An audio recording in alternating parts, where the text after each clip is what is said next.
Со Божја сила, израелците биле ослободени од 430 годишното робство во Египет и се упатиле кон Хана.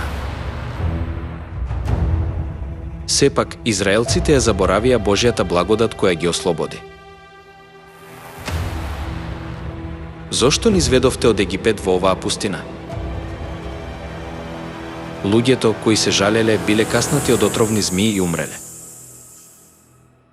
Господ му рече на Мојсеј: направи змија и закачи ја на стап. Каснатиот штом ќе ја погледне, ќе остане жив. Тогаш дали бронзената змија ги спаси?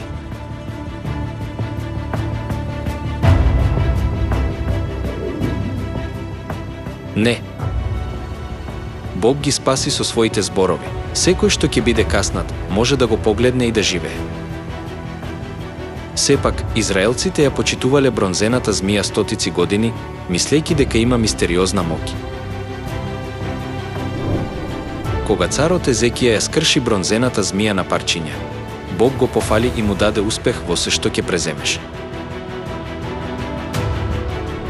Зошто Бог го пофали Езекија кој ја скрши бронзената змија на парчиња?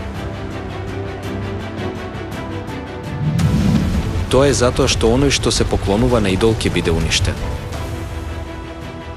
Историјата на обожавањето на бронзената змија беше пророштво дека црквите ќе го постават крстот и ќе бидат уништени.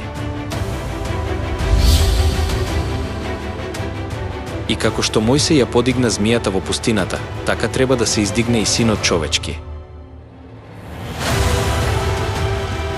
Не спаси крстот, туку Исус. Меѓутоа, денес црквите го почитуваат крстот, исто како што израелците ја почитувале бронзената змија. Крстот не е ништо друго освен парче дрво, исто како што бронзената змија не е ништо друго освен парче бронза. Црквите кои го поставиле крстот ќе бидат уништени.